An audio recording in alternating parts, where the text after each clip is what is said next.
and welcome to KC Keto Life. Today I am going to be making a pumpkin bread. It's fall time, I love pumpkin, we're gonna do it. And it will be topped with a nice drizzle. First, let's get the bread made. You're gonna add 3 eggs, just put it all in a bowl, we're gonna mix it all together. We have a tablespoon of sour cream. I just love my little spatula. It is the best for getting in all those little nooks and crannies. We have a 1/2 cup of pumpkin puree. I just use right out of the can. So what that means is I only used a 1/2 cup. I've got to go find a bunch of other pumpkin stuff to make tonight because I have a whole can left. There is 3/4 cup of Swerve. Now it does recommend the confectionery or the powdered sugar version. All right. And let's see, we have to add some vanilla. We're gonna do, it calls for a teaspoon of vanilla. I'm just gonna put a little bit in there. And then 2 teaspoons of pumpkin spice. Pumpkin pie spice, I should say. There's a little bit different there. So pop that right in. And then we are going to blend.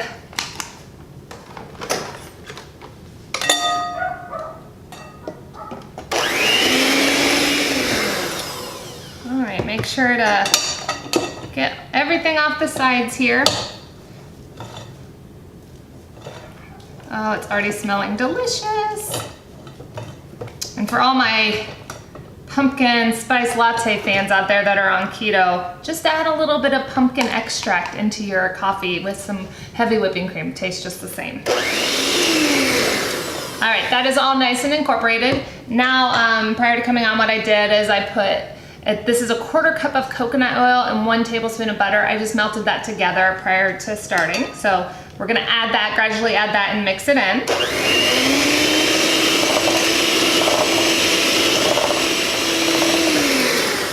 All right, that is all nice and blended. Now for the flour component.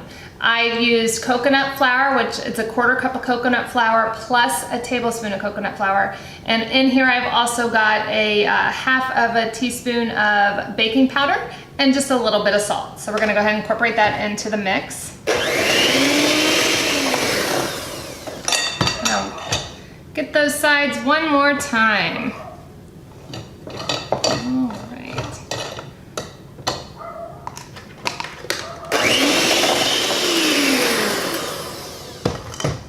All right, we are all done blending. Now you're going to put it in your pan.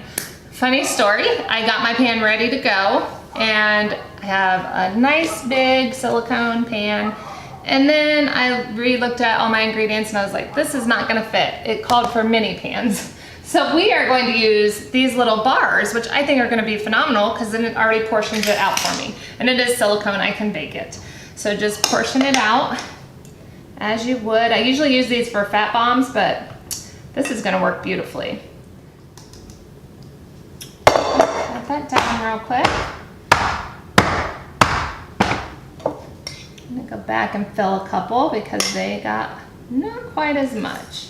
So it looks like I got 9, right around 9. I'm sure if I made them a bit smaller, I could have got 10 out of that, but 9 is good for me. All right, get all those bubbles out.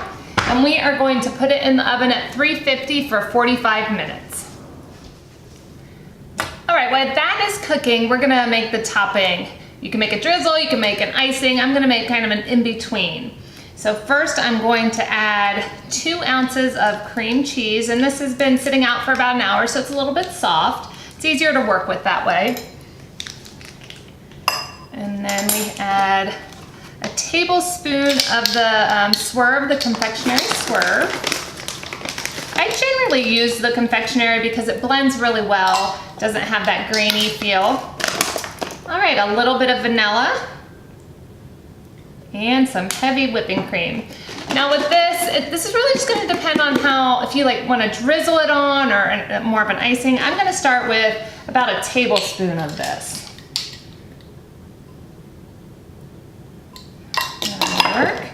And let's whisk it up.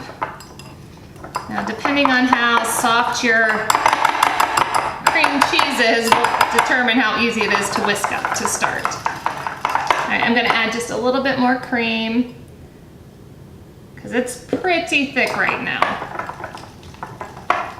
And same with the Swerve. If you like it really sweet, I would go ahead and add a little bit more Swerve. But for me, what I do is I like to get it to a point where it's pretty well incorporated and taste it. You know, that's the only way you're really gonna know, especially with the stevia type products, you really gotta figure out where your sweetness level is with those. Some of them tend to be a little bit more sweet than others. All right, this is looking pretty good. Just whisk that up. Okay, so you can see about how thick mine is. That's where I'm gonna keep it because I like to make it more of an icing, and I think it'll last longer that way. So, okay, they are out of the oven and I let them cool for a little bit. They actually didn't take nearly as long as I thought, more about 20 minutes because I did use the smaller sizes and they popped out, and look how cute those are. So now you're just gonna ice them. Since mine's a little bit thicker, I can go ahead and ice them all because I don't think these are gonna last very long around my house. So that's what I'm gonna do with mine. If you do a drizzle, I would just drizzle it over the whole pan. And these are 3 grams of protein. They are only 2.6 grams of carbs and 13 grams of fat. So a great source for your keto lifestyle. Thanks everyone, hope you enjoyed.